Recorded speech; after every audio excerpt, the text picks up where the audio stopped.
What's some outdated advice that's no longer applicable today?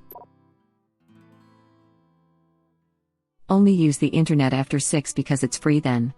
This was mid-2000s, and with the phone company we had, we only used the internet after 6 p.m., so bizarre to think that now.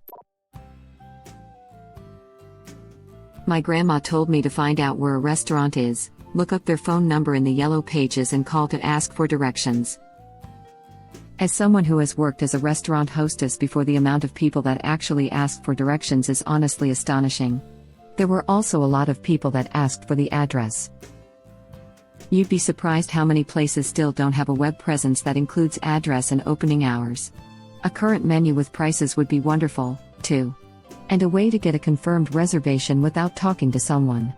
Those last two are pure fantasy, though. I own a recently opened business and had an older lady call for directions to our shop. From 45 miles away. We told her that, from where she was, she would want to take a major highway east, towards our city, and she asked if she should take a right or left out of her driveway. I had to tell her to ask a relative for help. That crap was too much. You should learn how to use the card catalog at your local library. If you'd like to make a call, please hang up and try again. If you need help, dial your operator. Well, now Albuquerque is stuck in my head now, thanks for that. Hey, you've got weasels on your face. When on vacation, it's unsafe to carry cash, use traveler's checks instead. American Express traveler's checks don't leave home without them. I remember getting traveler's checks on the first big trip I took without my family. Only to then find out that practically nowhere took traveler's checks, and then when they did, you got your change back as cash anyway. Edit. Little bit more context, since this blew up. It was 2000, which was very much a transitional time where the old ways hadn't quite been replaced yet. I was 18, just out of school, and traveling to the UK for an extended time. Traveler's checks were already on their way out, but were heavily advertised, even on TV, as use them like currency. It's so much safer. Nobody told me I could just exchange them at the bank. And this was a time when all the information of the world wasn't readily available at any time from my pocket. So it ended up being a trip of extreme hassle, trying to find places to cash these things since most places didn't take them, and so when I got the cash as change anyway, my thoughts were just, if I'm just going to end up carrying around cash anyway, why did I go through all these hoops, trials, and tribulation to have these traveler's checks? This gave me flashbacks of being somewhere with someone who had traveler's checks and having a really rotten time. I hope the memory comes back so I can remember to be annoyed with that person from 25 years ago. 18 years ago, a bunch of us went to Florida from the UK, and one of us was convinced to bring traveler's checks by their parents in GBP, so they could use them elsewhere if they didn't all get spent. Cue all of us losing half a day of our short holiday trying to find somewhere that could convert them to cash at a decent rate on a Sunday. Great fun. Do traveler's checks even exist anymore? Amex still makes them, but there is zero reason to use them. Nobody's going to pay you to stare at a computer screen all day, Mom. 1996, Dawn of Internets. Edit. Thanks for the awards. I'd show my mom this comment. And if you're ever reading this, Mom, I love you and I am glad to have been defiant as a teenager regarding this. I was working on my computer science degree from 94 to 98. Shortly after graduating, I was visiting family and one of my uncles pulled me aside and said, "My son wants to do this computer thing." "You do the computer thing, right? Can he actually get paid for it?" I responded with the fact that my first job out of college I was making $48K/year as a junior developer, and to my family that's a lot of money for a first-time job. He raised his eyebrows and nodded. My cousin, his son, did not end up doing the computer thing, however. Edit, because I'm being asked this by quite a few folks. My cousin ended up working in a call center in another state and he does DJing, with a computer, winking face. As for me, I'm retired from software development with no intent to go back, but I reserve the right to change my mind. I do photography and my husband and I travel when we can. We want to do so before we're unable to. In my case, it was my third grade teacher who told me you better find a job someday where all you have to do is look out the window and talk to the person next to you. The best part is I saw her several years ago and recounted the story as I remembered it. She loved it. I'm now a captain at a US major airline. You won't have a calculator in your pocket all the time. Math teacher. I will never forget the day my dad told me I needed to sort my crap because nobody was going to pay me to play with puppies all day. Joke's on him, I work in pet retail and I'm a puppy trainer, so yes, I get paid to play with puppies all day. Be kind, please rewind. My kids saw a picture of a VHS tape and had no idea what it was. I'm still nostalgic for Beta though. The week before I left for college, my dad bought a cheap electric etcher. He etched my social security number on my TV and bike and a couple other things. That way if they were stolen and recovered I could prove they were mine. Probably not done today. Holy cow, my dad did the same thing and I thought it was just some madness he came up with. It's amazing to think that putting your SSN out there was commonplace dad wisdom. Social Security was not supposed to be used as an ID, which is why it could have worked, ironically. But businesses didn't give a crap, and yeah, the rest is history. The real problem comes from so many entities deciding to treat SSNs as passwords. Someone hostile knowing your SSN shouldn't have any more power than if they only knew your name. But for many companies, anyone who knows your SSN is treated as having proven they are really you. I've had companies ask if I'm the account holder without asking any other details. Like, I am, but I could just as easily have not been. OMG, I forgot this used to be a thing. The police actually recommended it. The police used to come to our school every year and engrave the kids' bikes with their details.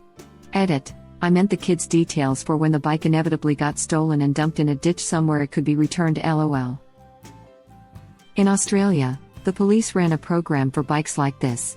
But instead of etching personal info into the bike, you registered your bike to get a registration number and they would etch that onto the bike for you.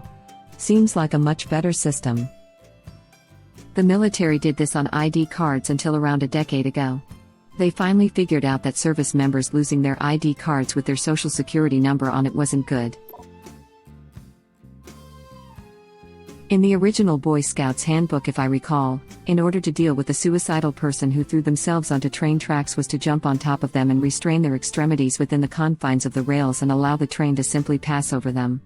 However, as far as I'm aware, most modern trains have much lower clearances, and have monitoring and other equipment jutting from the bottom, leaving clearances of mere inches.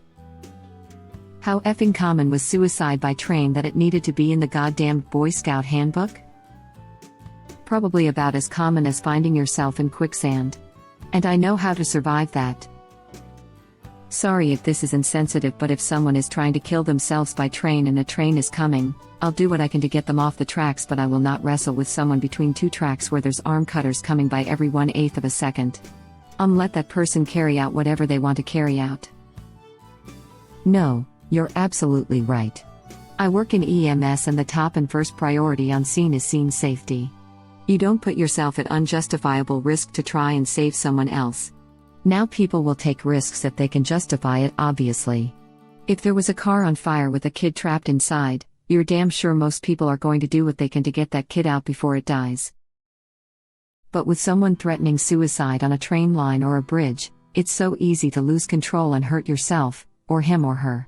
I've only ever pulled one person off a bridge by force, and that was teenage girl with some learning difficulties who probably weighed 50 kilograms with rocks in her pockets. I would never try and pull a grown strong man off a bridge, as they can just drag you down. Same with trains. I'm not going anywhere near someone who's not in a fit state of mind and is next to a 100-ton metal tube moving at 160 kilometers per hour. 100 tons would just be the locomotive. A small one at that. Add another 100 tons for each fully loaded passenger car. Do not F around with trains.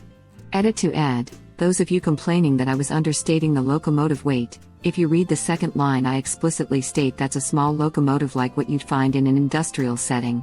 Same with passenger car weight. Modern freight locomotives and cars can be twice that. You is the top priority. Make the area safe. and save them if it is safe for you to do so. Steam engines had cow catchers at the front in the United States, and they were pretty low to the tracks. I don't think them laying down within the tracks would have helped them much. Even if the cowcatcher didn't tear them up, they'd still probably get burned pretty badly when the firebox roared over. It's not advised to square dance on your period. One of my favorite videos from the 1940s on advice for girls in puberty. YouTube link. My brother-in-law once told me that I should never lift anything while on my period because the strain will cause my uterus to fall out. My friend's grandmother said the same thing. She also wouldn't let my friend wash her hair on her period either and beat me with a wooden spoon the one time I did at her house. This was in 2013. What was the thought process behind the hair? I saw an educational vid from the 50s that said the same thing about getting your hair wet. I think it had something to do with the wrong belief that being cold could make you catch a cold. It was also believed you were more susceptible to catching cold on your period. Hair dryers weren't super common household items back then, so I guess they thought letting your hair air dry could make you colder and then you'd catch a cold. The wet hair mixed with being on her period could get them sick. It's not true, but that's what they thought would happen. Speaking of, why the hell did we have square dancing week in elementary school? Because you never know when you might need to know how to allemande left with the corner gal. That crap sneaks up on you. Tragically, it all went into short-term memory. Everything except Parachute Day. That was fun. A Disney/Kotex production. Always keep a quarter on you in case you need to make a call. I'm old enough to remember when a payphone call still cost a dime. Friends' parents were really pissed off when the price went up, and they had to give each of their kids a quarter for an emergency phone call. That call had better be a real emergency then, too. Dropping a dime equals calling the cops to snitch on someone. Always keep a quarter on you in case you need to use a shopping cart at Aldi. There now it's applicable again. For a while last year, my local Aldi didn't lock up the carts, but they had someone collecting, cleaning and redistributing them at the door at all times. Eventually they just removed all the locks. As soon as they did that, everyone started leaving their carts, and it's a tiny-ass lot, you're max 2 rows away from the door. Amazing what a quarter can do. The cost of common decency is a quarter. Still a good idea to keep a roll of quarters in your car though. Just the other week I had to use some in an air machine because the card reader wasn't working. Plus if you hit someone with a roll of quarters in your fist, you can do some real damage. Plus, after you knock them down, you have the perfect opportunity to say, "Keep the change." Disclaimer: I was given a what to expect when you're expecting book printed in the early/mid 70s. Up to 5 glasses of wine a day are safe, at least 2 are recommended. Up to 4 hard alcoholic beverages a week are okay.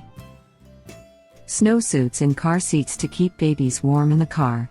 Breastfeeding is okay, but formula is better because it's scientifically better, and breastfeeding should only be done if you're not able to afford formula. Up to 2 ounces water beginning at 8 weeks, maybe 6. Up to half pack of cigarettes a day is okay. Glorified the husband stitch. Too much cardio, more than 20 minutes of mild to moderate exercise a day, or actual hard exercise at all, increases stillbirth and SIDS afterwards. Up to half pack of cigarettes a day is okay. And that's why my brother and I, both full-term babies, weighed less than 6 pounds at birth, thumbs up. Apparently, I was 2+ weeks late and was barely 5.5 pounds. My mom was a chain smoker through the pregnancy. My baby was over 8 pounds and I never smoked. Obviously, every baby, mom, and pregnancy is different, but the sentiment is the same. Wow. Now I feel like I need to go find a vintage Pooey to read all the terrible advice for myself. Breastfeeding is okay, but formula is better because it's scientifically better, and breastfeeding should only be done if you're not able to afford formula. Up to 2 ounces water beginning at 8 weeks, maybe 6, well duh, if the mother milk is full of alcohol from that entire wine you drink. I may regret this, but what is the husband stitch and how is it glorified? You will regret asking, LOL. A husband stitch is when they're sewing you up after a vaginal delivery. They tie and extra stitch or two to make it tighter for your husband next time you do it. It's now considered malpractice, but it's so hard to prove. It can cause a lot of pain and long-term issues with sex. They were glorified to make your husband not so upset about you being damaged from delivery. Pretty much a mindset of you get this and your husband will be happier, and of course, a woman's pain doesn't mean anything as long as her husband is sexually satisfied. What the F? Thanks for the info, but that's messed up. And worse, it doesn't even work. It's the pelvic floor muscles that make things feel tight. So a bunch of pain for nothing unless your husband has a small dick. The especially effed up part is the number of women who had this done to them without permission, or against their will, because the husband said it should be done, or because the doctor decided he knew better. It is. Apparently, some women have so much pain they need to go to therapy to be able to have sex again because it's too tight. If a video game doesn't work at first, just blow on it. Well, all the stuff about pursuing girls that are playing hard to get certainly hasn't aged well. If you're into a guy, play hard to get. Boys love a challenge. I always knew that advice was horrible toxic bullcrap in my teens, but thought I was just easy or slutty for not wanting to play games with any guy I liked. Turns out, I was just a normal functioning human being that wanted to have an actual conversation with someone I might want to date. You know what really hasn't aged well is the fact that my mother was the one that gave me that type of advice. My father wasn't around, so she gave me some of those typical talks growing up. My mother said, I had to learn that sometimes no means no, and sometimes no means keep trying. I had to figure out the difference. My grandfather said that was stupid and don't put up with women that play games. He was a straightforward kind of guy. Luckily, I took his advice. It made more sense to me and was easier, lol. Honestly though, the games aren't worth it. If it starts with games, it's going to be games all the way down. That a savings account is a good investment. What with 0.05% interest and all. Look at Mr. Moneybags here getting interest on his savings account. This was good advice in the 1970s when interest rates were very high. Car loans were 10% or more. Credit cards became popular at that time because it became a way to pay off debts in the future with inflated money. High interest rates meant good interest on savings. Now, with interest rates so low, there's very little value in savings accounts. It's never a good idea to wear a mask to the bank. Edit. The upvotes and awards are absolutely insane, thanks to each and every one of you. My grandma, don't drink water after eating fruit or you'll get sick. Apparently, this comes from a time when people drank from wells. The sugar from the fruit would allow bacteria from the water to ferment in the stomach. Not a problem with modern water supplies. Thank you for watching. Please subscribe to be the first to know about Red Rabbit Reader's new videos. If you like our videos, please like them on YouTube and share them with your friends. We welcome your comments below. Press to start another of our videos.